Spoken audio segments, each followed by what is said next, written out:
सोमवार दिनांक 21 जुलै 2025 गुलकंद मराठी चित्रपट पाहिला. प्रसाद ओक, सई ताम्हणकर, समीर चौगुले असे बरेच कलाकार आहेत ओळखीचे आणि छान सिनेमा आहे. काही फक्त अनावश्यक दृश्य आणि गाणी सोडली तर ओव्हरऑल थीम छान आहे. म्हणजे त्याच्यातनं जो सांगायचा प्रयत्न केलाय तोही छान आहे आणि सिनेमा पण छान आहे. नाशिक आणि मुंबईचं शूटिंग आहे आणि सुंदर आहे. म्हणजे सिनेमा छानच आहे. थोडक्यात हे असं आहे की एक कुटुंब असतं, सई ताम्हणकर आणि समीर चौगुलेचं. त्यांना 2 मुलं असतात, एक मुलगी आणि एक मुलगा. मुलगी एका सॉफ्टवेअर कंपनीत काम करत असते आणि तिच्या लग्न म्हणजे तिने ठरवलं असतं, आपलं लग्न जमवलं असतं आणि लहान भाऊ तो मुलगा जो असतो तो 9वीला असतो. सई पण एका ट्रॅव्हल कंपनीमध्ये काम करत असते. तर आता जो मुलगा असतो तर यांनी ठरवलं असतं, तर ते मुलाकडचे म्हणजे शेवटी यांनी आपल्या घरी सांगितलेलं असतं आणि मुलाचे आई वडील आणि मुलगा येणार असतात भेटायला, ठरवायला सगळं. तर मुलाचे आई वडील म्हणजे प्रसाद ओक आणि एक कलाकार आहे, माहित नाही मला तिचं नाव. तर आणि ती अशी खूप बोलणारी, बडबड करणारी असते. तिला असं म्हणजे आपण कुठे आहोत काय किंवा कसं बाहेर बोलावं भान, म्हणजे एकदम मोकळी झाकळी बाई आहे प्रसाद ओकची. आणि मग ते लोक येतात तर एकदम सई आणि प्रसाद ओक एकमेकांना बघून थोडेसे हे होतात. म्हणजे थोडक्यात ते दोघं कॉलेजच्या जमान्यातले प्रियकर असतात, प्रियकर प्रेयसी. त्यांचं प्रेम असतं आणि प्रसाद ओकने तिला प्रपोज केलेलं असतं. पण काय कारण एकदम होते आणि तो गायब होऊन जातो, न सांगता कुठेतरी चालला जातो. मग हिचे घरचे, सईच्या घरचे तिचं लग्न ठरवतात आणि तिने मग ठरवलेच असतं की जो आता पहिला मुलगा येईल त्याला आपण हो म्हणून टाकायचं. आणि लकीली समीर चौगुले खूप चांगला नवरा सिद्ध होतो, खूप तिचं मन जपत असतो, तिचं कौतुक असतं आणि ही पण खूप रमली असते संसारात. आणि मुख्य म्हणजे तिचंही चौगुलेवर आता प्रेम, म्हणजे तिचं घरात प्रेम असतं, घरावर, आपल्या मुलांवर, सर्वांवर. त्याच्यामुळे ती आता त्याला टोटल तशी विसरून गेलेली असते.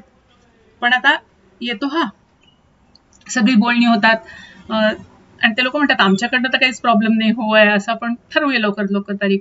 समीर चौगुले पण म्हणतो, पण मग ही म्हणते नाही, म्हणे काही लोक, मुलं जरी खूप दिवसांची ओळख असली तरी काही लोक कसे असतात ते कळत नाही. काय त्यांना संपत्ती मिळते, काय मिळते, सगळं सोडून चालले जातात. आम्हाला थोडंसं विचार करायला वेळ पाहिजे, असं ती म्हणते. तर एकदम सगळे शॉक होऊन जातात. ठीक आहे, ते लोक म्हणतात जातात. मग हिलाही काही कळत नाही, म्हणते आई तू असं का म्हटलं, हे काय. तर मग ती सांगते की हा जो आला होता प्रसाद ओक, म्हणजे त्याचे बाबा, मुलाचे बाबा, ते आणि मी एका, ती बाकी सगळं नाही सांगत प्रेम वगैरे, पण ती म्हणे आम्ही दोघं कॉलेजमध्ये होतो आणि त्यांनी मला प्रपोज केलं होतं. तर मग म्हणे तू काय एवढ्यासाठी हे करते का. हो म्हणे अचानक मग त्याला कुठली तरी प्रॉपर्टी त्याच्या मामाची मिळाली तर तिकडे निघून गेला आणि मग हे म्हणजे असं होते.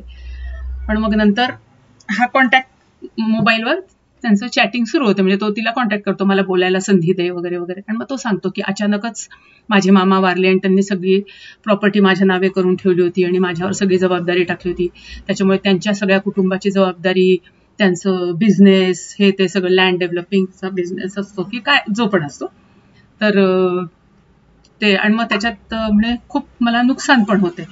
त्याच्यामुळे मी त्या याच्यातच इतका होतो की मला म्हणजे तुला काही कळवायला हेच मिळालं नाही. आणि जेव्हा तुझं लग्न ठरलं तेव्हा मी नाशिकमध्येच होतो, पण आता येऊन तुझं लग्न मोडायचं पण माझ्या हातात, म्हणजे मी काहीच नव्हतो, कारण तिकडचंही सगळं बुडालेलं होतं आणि मी काहीच करत नव्हतो. त्याच्यामुळे म्हणे कसं येऊन तुला तुमचं लग्न थांबवायचं, त्याच्यामुळे मी काही आलो नाही. म्हणजे तो आपली बाजू मग क्लिअर करतो. पण मग हळूहळू तो तिच्या जरा आयुष्यात डोकवायला लागतो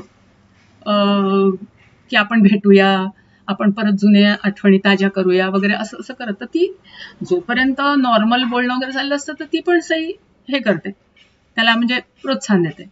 आणि मग नंतर ह्यांचंही मग लग्नाचं सगळं म्हणजे ठरतं की चला मग आपण एकत्र शॉपिंग करूया, साड्या घेऊया, हे घेऊया, सगळं चालतं. पण एकदा दोनदा हा जो मेसेज, तिला पण बायकोला थोडीशी शंका यायला लागते जेव्हा तिला कळतं की हे दोघं कॉलेजमधले आहेत आणि तिला प्रसाद ओकची कल्पना असते, कारण प्रसाद ओक तिच्याशी चांगलं वागत नसतो, हिडीस फिडीस करत असतो खूप तिला. आणि तर तिला थोडंसं सारखा हा फोनवर कोणाशी हे करतो म्हणून ती आपल्या मैत्रिणीशी आधी बोलते. तर ती म्हणे अगं नवरे असेच असतात त्यांच्यावर लक्ष ठेवायचं असतं, मोबाईल त्यांचे चेक करायचे असतात वगैरे वगैरे. आणि ती मग ती लक्ष ठेवायला लागते तेव्हा तिला लक्षात येतं की हा सईला फोन करतोय. आणि मग नेमकं तिला त्यावेळेस आढळतं की तो तिला कुठल्या तरी क्लबमध्ये पबमध्ये बोलवतोय. मग ती लगेच चौगुलेंना फोन करते, समीर चौगुलेला फोन करते की तुमची बायको आणि माझा नवरा असं असं भेटणार आहेत, आपण जाऊया. मग हे लोक त्यांच्या मागावर जातात. तर तिथे तर ही येत नाही, म्हणजे तिने नाही म्हटलेलं असतं समीर ह्याला प्रसादोकला. त्याला म्हटलं असतं तुला काय बोलायचं आपण घरी बोलूया, तू घरी ये, म्हणून तो घरी गेला असतो. म्हणजे हे दोघं घरीच असतात, समीर आणि प्रसाद आणि सई. आणि हे लोक दोघं चौगुले आणि त्या याची बायको प्रसादोकची बायको पबमध्ये गेले असतात. शोधतात, तिथं काही सापडत नाही. मग हे दोघं पोरं त्यांचे तिथे आलेले असतात. मग त्यांना बघून हे पळ काढतात. तर नेमकं ते पोरं सेल्फी काढताना ह्यांचा फोटो टिपला जातो. बरं, बाहेर येतात कारमध्ये बसायला, तर ते पोरं बोर होऊन तिथेच आलेले असतात आणि त्यांना कार दिसते, म्हणते अरे माझ्या बाबांची कार आहे. झालं, मग ही डिक्कीत लपते त्या मुलाची आई. मग हा तिला घेऊन, समीर आपल्या मुलीला घेऊन घरी येतो. आता ही डिक्कीतच. वरती येतात, जेवतात, मग ही फोन करत असते आपली सारखी, मला भूक लागली आहे, मी तुमच्या डिक्कीत आहे, असं आहे तसं आहे. मग हा काहीतरी कारण काढून खाली येतो, तिला डिक्कीतून बाहेर काढतो आणि रिक्षात बसवून सोडायला जातो घरी. ती म्हणते मी एकटीने जाणार, मला भीती वाटते, आणि तो तिला सोडायला जातो, येतो. आता ते जे सगळं झालेलं असतं सोसायटीमध्ये ते सीसीटीव्ही मध्ये त्यांच्या फुटेज येतं. नंतर परत एकदा मेसेज करतो प्रसादोक तिला, सईला, की आपण पूर्वीसारखंच त्या नाशिकच्या तिथे कुठेतरी सायकलवर जायचो, तिथे जाऊया. मग तो हॉटेल वगैरे बुक करतो. तर परत तो मेसेज ही पाहते आणि सांगते समीरला, म्हणजे आपण पण जाऊ नाशिकला, तिथे हॉटेलमध्ये. ते लोक जातात ना हॉटेलमध्ये, पण तिथे काही सापडत नाही. पण मग तिथे आता बसल्या बसल्या त्यांची वाट बघत ही सांगते की मी कविता करत होती लग्नाच्या आधी वगैरे वगैरे, आणि कविताही वाचून दाखवते. तसं चौगुले तिचं कौतुक करतो की अरे छान आहे, तुम्ही करत जा, थांबवू नका वगैरे वगैरे. शेवटी परत येतात, पण जातानाच त्यांचं एका मोटरसायकलवाल्याशी धडक झालेली असते आणि बाचाबाची झाली असते. त्यांनी तो व्हिडिओ शूट केलेला असतो. झालं, हे सगळं होतं. येतात ते घरी, तर वाटेतच येत असतात तेव्हाच हिचा फोन येतो, सईचा. अहो तुम्ही कुठे आहात? तर तो म्हणतो मी आहे वाटेतच आहे, येतोय घरी. म्हणजे तू कुठे आहेस, झालं का तुझं नाशिकचं का? आणि तिने खोटं सांगितलं असतं की मी नाशिकला माझ्या ऑफिसचं काम आहे, मी चालले. तर ती म्हणते हो, माझं कॅन्सल झाली कॉन्फरन्स, मी घरीच आहे, याचा अभ्यास घेते मुलाचा 10वीचा. तर मग हा खूप चिडतो. तो म्हणतो आता तिला, मी तुमचं काही ऐकणार नाही, कुठलाही फोन असू दे, मेसेज असू दे, मला त्यांच्यावर शंका घ्यायची नाहीये. आणि तिने मध्ये हे करून एका ह्याला, जो सायबर गुन्हेगारी वगैरे याच्यात एक्सपर्ट असतात, त्याला सांगून त्या हिचा फोटो बिटो मॉफ करायला लावलेला असतो मुलीचा. म्हणजे बरंच काही काही झालं असतं, तेव्हा हे पोलिसात प्रकरण गेलेलं असतं. तर आता म्हणतो मला बिलकुल तुमच्या नादी लागायचं नाहीये, आता काही नाही, मला माझ्या बायकोवर पूर्ण विश्वास आहे. आणि कॉलेजले मित्रमित्रांनी करत असतील, चॅट करत असतील, भेटायला म्हणजे म्हणत असतील वगैरे, तर त्याच्यात काही गैर नाहीये वगैरे, म्हणजे त्याचा विश्वास असतो पूर्ण.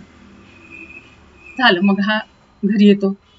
मग लग्नाचं दाखवलंय की आता लग्न ठरलंय, लग्नाच्या सगळ्या गोष्टी चालल्या आहेत, अरेंजमेंट चालल्या आहेत, आणि मेहंदी वगैरे काढणं चाललंय. आणि अशाच याच्यात ते व्हिडिओमध्ये या लोकांना काहीतरी सापडतं. सोसायटीच्याही लोकांना काहीतरी कामानिमित्त पाहायचे असतात सीसीटीव्ही फुटेज, तेव्हा त्यांना ते सापडतं. मग ते पोलीस पण त्यावेळेस त्या सायबर गुन्हेगाराला पकडून तिथेच आलेले असतात नेमके त्याच वेळेस. तो म्हणतात हो, हाच माणूस आहे, यांनीच आणि या बाईनी आम्हाला हे फोटो मॉफ करायला सांगितले होते. झालं, म्हणजे त्या सगळ्या नंतर मग यांना ते याच्यातले फोटो सापडतात, पबमधले दोघांचे. नंतर तो ज्याच्याशी ऍक्सिडेंट झाला असतो तो व्हिडिओ, तो म्हणतो अरे हेच तर होते दोघं जण वगैरे. तर मग हे दोघही मुलं चिडतात, सईची मुलगी आणि तो मुलगा होणारा तिचा नवरा.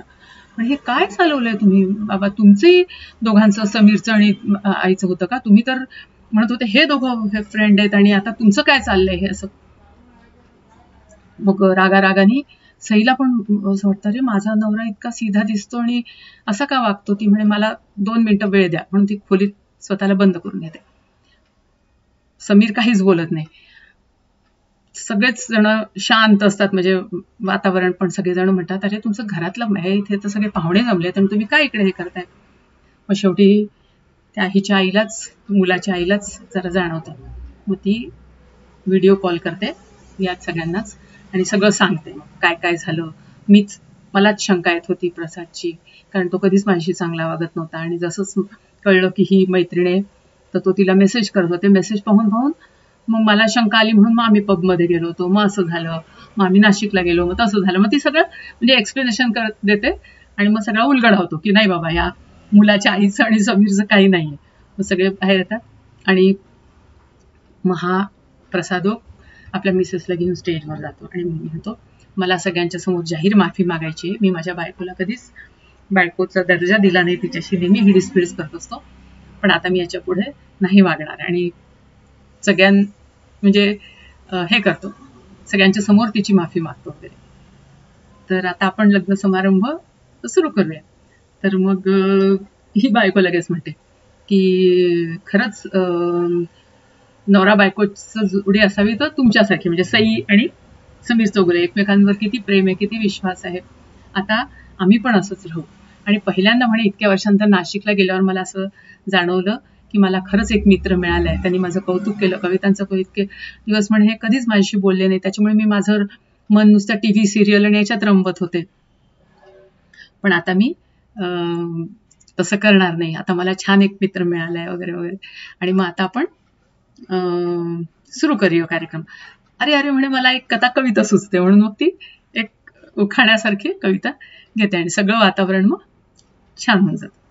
तर अशा प्रकारे म्हणजे गैरसमजातून गोष्टी होत राहतात आणि शेवटी त्याचं पर्यावसन नंतर शेवटी चांगल्या ह्याच्यात होतं. म्हणजे थोडक्यात छोट्या छोट्या कारणांवरून संशय घेऊ नका आणि अतिविश्वास पण कोणावर ठेवू नका, पण नवरा बायकोचं नातं किंवा घराचं एकमेकांना समजून घेण्यात आहे, विश्वासावर आहे आणि आपलंसं करण्यात आहे.